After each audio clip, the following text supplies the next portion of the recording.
नागपूरमधील महाल परिसरातील छत्रपती शिवाजी महाराज यांच्या पुतळ्यापुढे विश्व हिंदू परिषद आणि बजरंग दलाने आंदोलन केले।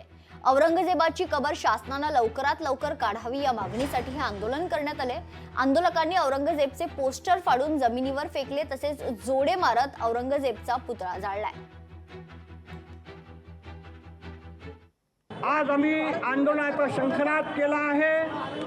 वेळोवेळी वेगळ्या कार्यक्रमाच्या माध्यमातून विरोध प्रदर्शन करू आणि शेवट आमच्या आंदोलनाचा राहील की आम्ही सर्व पूर्ण महाराष्ट्रातनं संभाजीनगर कूच करू, तिथे कारसेवा करू।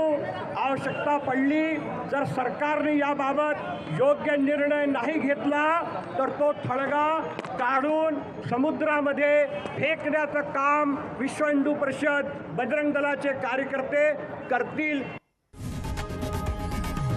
लोकशाही मराठी ऐका, पहा, जागरूक रहा।